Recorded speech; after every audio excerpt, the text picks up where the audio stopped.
오늘 본문을 묵상하면서 이런 생각을 해보았습니다. 예수님께서 이 세상에 계실 때 우리 사람들에 대하여 차별이라는 것을 하셨을까 하는 겁니다. 그리고 지금도 사람들을 차별하고 계실까 하는 생각을 해보았습니다. 왜냐하면 오늘 말씀을 보면 1절 하반절에 사람을 차별하여 대하지 말라라고 하시면서 때로 교회 안에는 사람의 외모로 차별하는 사람들이 있다는 것을 말씀하시기 때문입니다. 또 예수님에 대해서도 누가복음을 보면 15장은 1절로 2절을 통해 이렇게 말씀을 하시는데요. 모든 세리와 죄인들이 말씀을 들으러 가까이 나아오니 바리새인과 서기관들이 수군거려 이르되 이 사람이 죄인을 영접하고 음식을 같이 먹는다 하더라. 당시 바리새인과 서기관들은 예수님을 향해 이 사람은 죄인을 영접하고 음식을 같이 먹는다 하더라. 예수님은 이 세리들과 같은 이 죄인들만 찾아다니는 분으로 오해를 하고 있기 때문입니다. 물론 예수님은 죄인을 불러 회개시키기 위해 이 땅에 오신 분이어서 세리나 창녀와도 같은 죄인들, 약하고 또 병들며 고통받는 일반 백성들을 찾아다니셨지만 어떤 면에서 바리새인이나 서기관들 같이 행함이 없는 사람들이 더 많은 죄를 가지고 있음을 생각할 때 그런 사람들을 찾으시는 예수님의 모습은 거의 본 적이 없는 것 같습니다. 그래서 예수님은 마치 이 사람을 차별하시는 분으로 느껴지기도 하는 겁니다. 여러분, 그런 것 같지 않습니까? 오늘 우리 생각은 어떠십니까? 예수님은 이 세상에 계실 때 차별이라는 것을 하셨겠습니까? 어떨 땐 그런 생각이 드는데요. 예수님은 참 무서울 정도로 정확하신 분이라는 생각입니다. 참 무서울 정도로 정확하신 분이 예수님이라는 겁니다. 왜냐하면 예수님은 하나님께서 계획하신 이 십자가의 그 고난을 묵묵히 감당하시는 모습이라든지 자신은 철저하게 낮추시고 하나님의 뜻을 이루어 가시는 모습이나 또 이처럼 차별이라 느낄 만큼 죄인들만 찾아다니시는 모습, 그리고 전도하러 갔다가 영접하지 않으면 팔에서 먼지를 떨어버리라고 하신 그런 말씀을 생각할 때 아니다 싶으면 인정사정 볼 것 없이 깨끗하게 정리하시는 분이 예수님이라는 생각이 들 때가 있기 때문입니다. 예수님은 매사에 정확한 분이었다는 겁니다. 그래서 그런 생각에 저는 예수님께서 좀 차별도 하지 않았나 하는 생각을 하게 됩니다. 그 정확함이 가난한 자들과 약한 자들과 병든 자들과 죄인들에게는 불쌍히 여기시는 마음으로 다가가지만 바리새인이나 서기관들, 율법사들에게는 독사의 자식이라고 하는 이 입에 담지 못할 욕으로 나타났기 때문입니다. 그런데 여러분, 만약 예수님께서 그렇게 차별을 하셨다면 왜, 무엇 때문에 차별을 하셨겠습니까? 사실 당시 이 바리새인이나 서기관들, 율법사들은 닫혀 있던 사람들이었습니다. 자기만의 신학에 닫혀 있었고 교리에 갇혀 있었으며 전통에 매여 있었습니다. 다시 말씀을 드리면 그들에게는 예수님이 필요하지가 않았다는 뜻입니다. 그들에게는 치료자도 필요 없었고 선생도 필요 없었으며 어쩌면 구원자도 필요 없었습니다. 왜냐하면 그들에게는 이 율법이라는 것이 있었기 때문입니다. 율법만 행하면 된다 생각을 했기 때문입니다. 실상은 그들에게도 예수님이 필요했지만 그들은 자신들의 전통, 그 율법에 갇혀서 예수님을 받아들일 수가 없었던 겁니다. 하지만 가난한 자들은 달랐습니다. 장녀나 세리나 연약한 자들은 달랐습니다. 그들은 누군가를 필요로 하는 사람들이었기 때문입니다. 그들에게는 치료자도 필요했고 선생도 필요했습니다.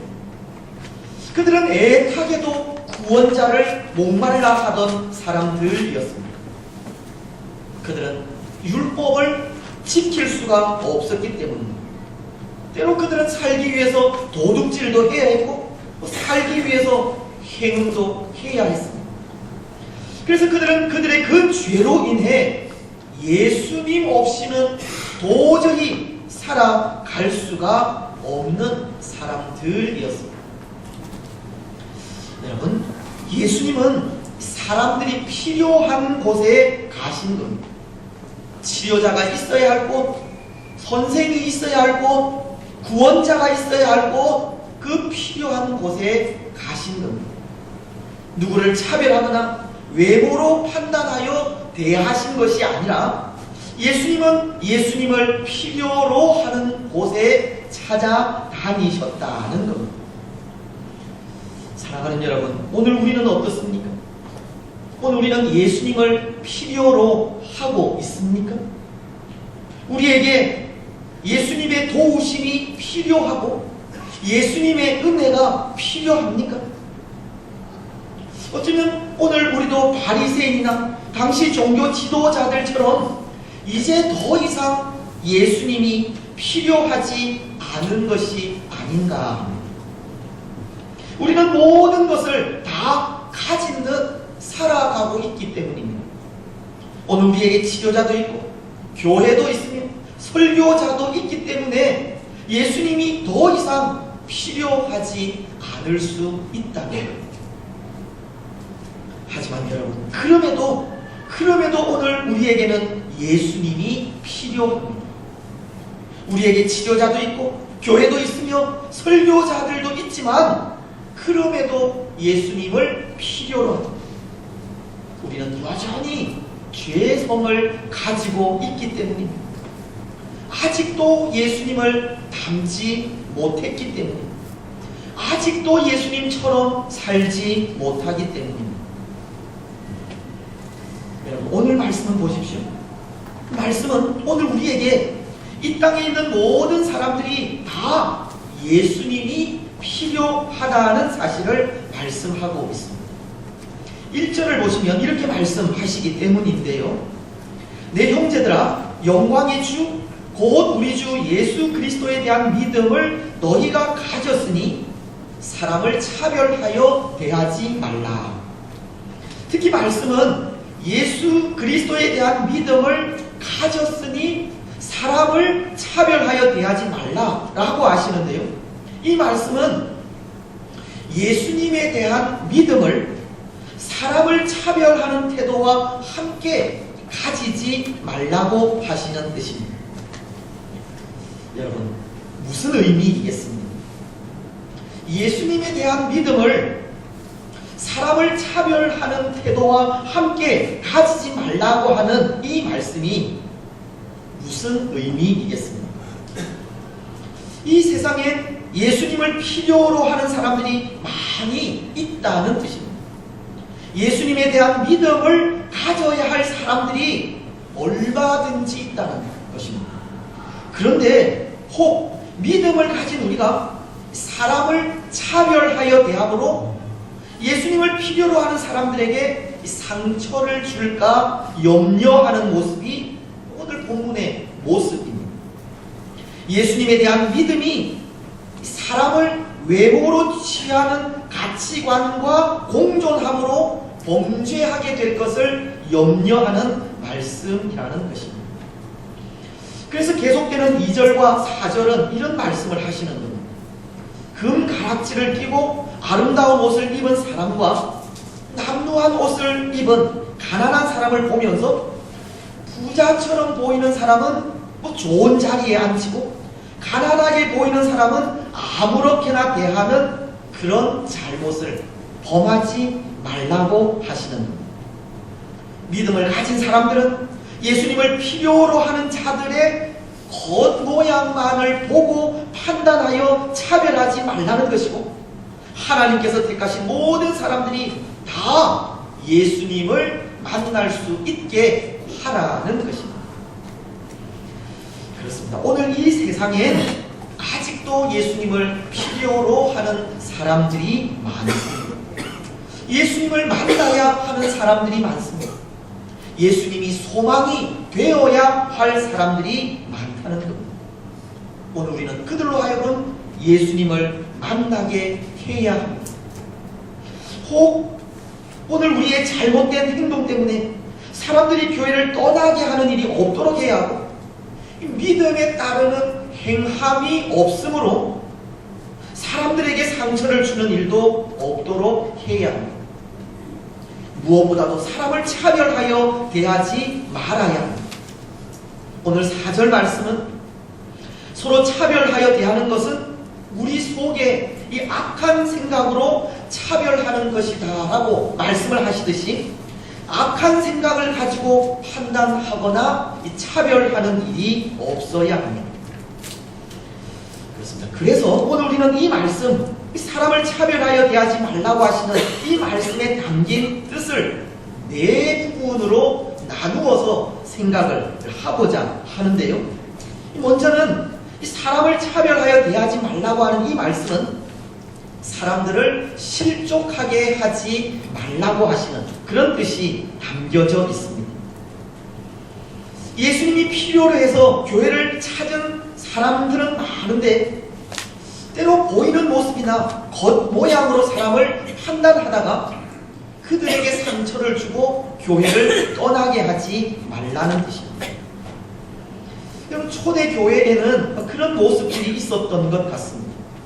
외모로 사람을 판단하여 차별하는 경우가 있었다는 겁니다. 그래서 오늘 말씀에도 보면 금 가락지를 끼고 아름다운 옷을 입은 사람들을 보면 특별 대우를 한다든지 가까이 하기를 원하는 그런 모습들이 있었고, 반대로 남루한 옷을 입고 가난하게 보이는 사람들은 무시하고 멀리하는 경우가 있었습니다. 사람들을 대하면서 이 동등한 인격체로 대하지 못하는 그런 모습들이 있었다는 겁니다. 하나님은 사람을 외모로 취하는 분이 아니신데, 범죄한 우리 인생은 약한 마음에 외모를 통해 사람을 차별하는 잘못을 범하고 있는 겁니다. 여러분, 그래서 그 차별을 통해 낙심하게 되는 사람들이 생긴다면 어떻게 되겠습니까? 세상 사람들은 누구나 다 예수님이 필요한데 혹 그런 일들로 실족하게 된다면 그 사람은 예수님을 만나는 일이 힘들어질 수 있는 겁니다. 그가 받은 그 상처를 극복하기가 힘들어질 수 있는 겁니다. 그래서 오늘 말씀은 사람을 차별하여 대하지 말라고 하는 겁니다. 실족하게 하지 말라는 겁니다. 그리고는 실족하게 하지 말라는 것을 말씀하시면서 예수님은 마태복음 18장 6절로 7절을 통해 이런 말씀을 하셨습니다. 누구든지 나를 믿는 이 작은 자 중 하나를 실족하게 하면 차라리 연자 맷돌이 그 목에 달려서 깊은 바다에 빠뜨려지는 것이 나으니라. 실족하게 하는 일이 있음으로 말미암아 세상에 화가 있도다. 실족하게 하는 일이 없을 수는 없으나 실족하게 하는 그 사람에게는 화가 있도다. 사람을 실족하게 하는 일은 연자 맷돌을 그 목에 달아 바다에 빠뜨리는 것보다 더 큰 상처를 입힌다는 겁니다. 실족하게 하는 일이 얼마나 무서운 일인가를 말씀하는 겁니다. 사랑하는 여러분, 오늘 우리는 사람을 실족하게 하는 일이 없도록 하시기 바랍니다. 우리 속에 이 악한 생각으로 사람을 판단하고 차별하는 일을 하지 마시기 바랍니다. 모든 사람들을 동등하게 대하시기를 바랍니다. 이제 두 번째, 사람을 차별하여 대하지 말라는 말씀은 이렇게 생각할 수도 있습니다. 교인들끼리 당을 짓지 말라는 뜻입니다. 분파주의자가 되지 말라는 뜻입니다. 때로 교회 내에 이 당을 짓는 경우도 있지 않습니까? 우리가 잘 아는 고린도 교회가 그러했는데요. 고린도전서 3장은 어떤 이는 바울에게 또 어떤 이는 아볼로에게라고 하면서 이 복음을 받게 된 사람을 기준으로 팔을 이루고 있는 모습을 봅니다. 고린도전서 3장은 이렇게 기록을 하는데요. 먼저 3절을 통해 당을 지어서 서로 시기와 분쟁을 하는 성도들을 바라보면서 너희는 아직도 육신에 속한 자로다라고 하시면서 4절로 7절은 이런 말씀을 하십니다. 어떤 이는 말하되 나는 바울에게라 하고 다른 이는 나는 아볼로에게라 하니 너희가 육의 사람이 아니리요 그런즉 아볼로는 무엇이며 바울은 무엇이냐? 그들은 주께서 각각 주신 대로 너희로 하여금 믿게 한 사역자들이니라. 나는 심었고 아볼로는 물을 주었으되 오직 하나님께서 자라나게 하셨나니. 하나님께서 자라나게 하셨다. 그래서 심는 이나 물 주는 이는 아무것도 아니지만 오직 자라게 하시는 하나님뿐이라고 말씀을 하고 있습니다. 말씀은 고린도 교회가 바울이나 아볼로를 중심으로 이 각각 팔을 이루자 그것은 또 하나 이 차별의 모습이라고 하시면서 교회는 하나님을 중심으로 하나가 되어야 한다. 이 분파주의를 경계하고 있는 겁니다. 그렇습니다. 때로 교회 내에 같은 생각이나 친분 또는 지연 등으로 이 당을 짓는 모습들이 있고 비록 그것이 악한 생각 없이 이루어진 일이라 하더라도 그것으로 인해서 소외당하는 사람들이 있다면 그래서 그것으로 예수님이 필요한 자들에게 이 위화감을 조성한다면 그것 역시 성경적이지 않다는 것을 가르치는 겁니다. 어떤 경우든지 이 교회 내에 소외를 당하거나 무시를 받고 이 따돌림을 당하게 되는 경우가 없도록 해야 한다는 것입니다. 교인들끼리 당을 짓지 말라는 것이 사람을 차별하여 대하지 말라는 또 하나의 의미입니다. 그리고 또 하나, 이 사람을 차별하여 대하지 말라는 그 말씀의 뜻은 하나님은 믿음을 보시는 분이기 때문입니다. 하나님은 어떤 조건이나 외부적인 화려함이 아니라 중심을 보신다는 겁니다. 오늘 오전은 이렇게 말씀을 하시는데요. 내 사랑하는 형제들아 들을지어다 하나님이 세상에서 가난한 자를 택하사 믿음에 부요하게 하시고 또 자기를 사랑하는 자들에게 약속하신 나라를 상속으로 받게 하지 아니하셨느냐. 또 6절을 보시면 너희는 도리어 가난한 자를 없인 여겼도다. 부자는 너희를 억압하며 법정으로 끌고 가지 아니하느냐. 하나님은 세상에서 가난한 자를 선택하셨다고 하시는 말씀인데요. 이것은 이 외적인 모습이 차별의 이유가 될 수 없음을 가르치는 말씀입니다. 믿음이라는 것이 경제적으로나 이 사회적 신분으로나 학식과 외모의 관계가 없이 주어진다는 뜻입니다. 오히려 믿음은 여러 가지 여건이나 환경이 좋지 않은 사람들이 더 부여할 수 있습니다. 왜냐하면 그들은 연약하기에 하나님을 더 많이 의지할 수 있기 때문입니다. 가난하기에 하나님을 더 많이 필요로 할 수 있기 때문입니다. 예수님은 예수님을 필요로 하는 사람들을 찾으신다고 했듯이 연약하기에 부족하기에 더욱 간절함으로 하나님 앞에 설 수 있고 그럴 때 부요한 믿음을 얻을 수가 있기 때문입니다. 하나님은 외적인 부분으로가 아니라 믿음으로 판단하신다는 겁니다. 그래서 차별을 하지 말라는 겁니다. 그렇습니다. 하나님의 나라는 이 사람에 대한 평가 기준이 세상의 것과 다릅니다. 하나님의 나라는 세상처럼 경제적인 것이나 지위나 학식으로 평가하는 것이 아니라 믿음으로 하십니다. 하나님의 나라는 믿음이 부요한 사람들이 인정받는 것입니다. 그래서 믿음에 부요한 하나님의 사람들을 하나님께서 약속하신 나라를 상속으로 주시는 겁니다. 사랑하는 여러분, 오늘 우리는 어떤 것 같습니까? 우리는 믿음이 부요한 사람들입니까? 또 오늘 우리는 하나님처럼 믿음의 눈으로 사람을 평가하고 있습니까? 오늘 6절 말씀처럼 너희는 도리어 가난한 자를 없인 여겼도다. 혹 오늘 우리도 이 믿음이 부유한 사람들을 선대하고 인정하는 것이 아니라 세상처럼 경제적인 것, 신분이나 또는 학식을 보고 평가하지는 않습니까? 하지만 세상의 눈으로 바라보는, 세상의 눈으로 인정하는 사람들은 우리의 기대대로 우리를 흡족하게 하지 않을 수 있습니다. 오히려 우리를 억압하고 법정으로 끌고 갈 수도 있습니다. 오늘 6절 하반절이 부자는 너희를 억압하며 법정으로 끌고 가지 아니하느냐.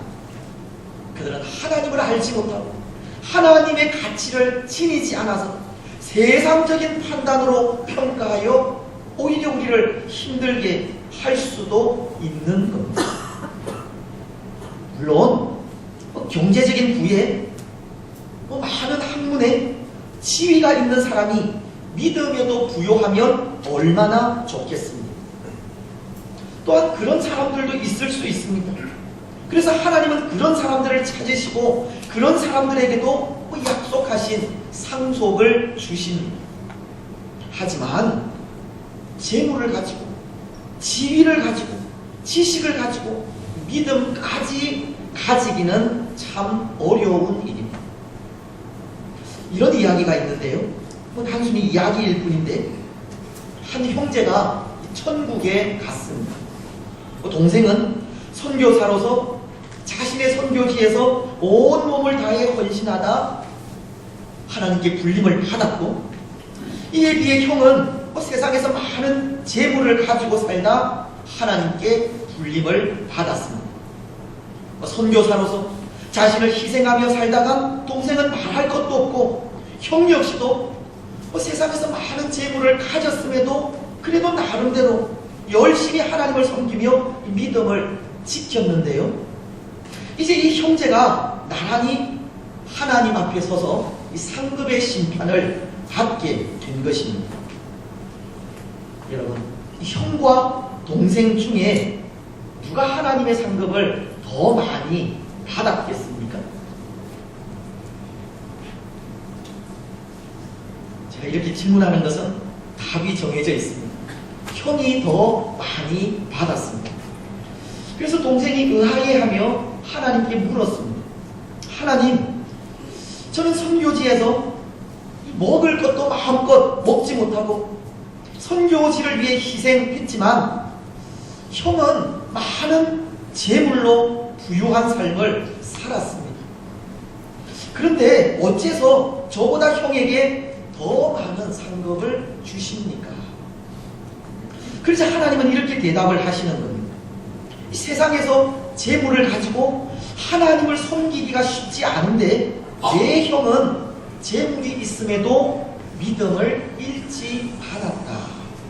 하나님의 대답은 세상에서 많은 재물을 가지고 하나님을 섬기기가 어려운데 형은 재물이 있음에도 믿음을 잃지 않았다고.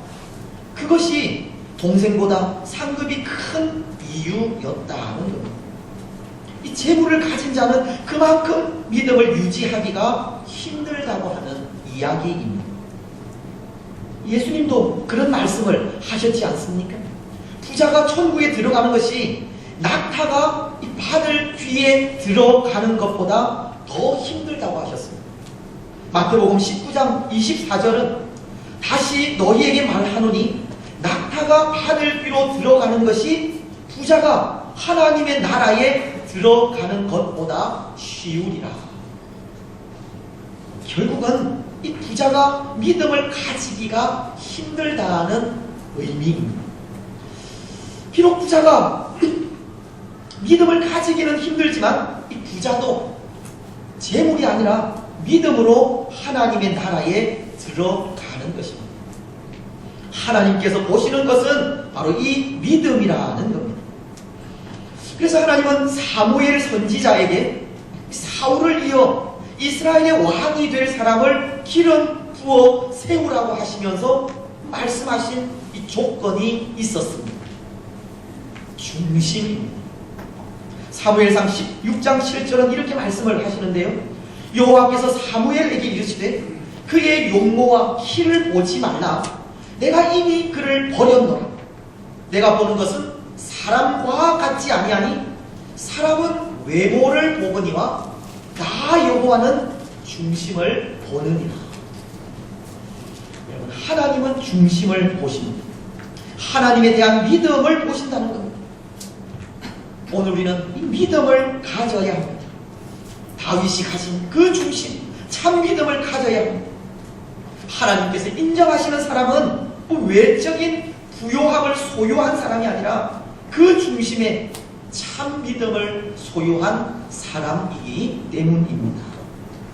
뿐만이 아니라 오늘 우리는 하나님의 눈을 가져야 합니다. 하나님의 눈으로 사람들을 보아야 합니다. 하나님의 눈으로 중심을 보아야 합니다. 하나님의 눈으로 참되해질 우리의 미래를 보아야 합니다.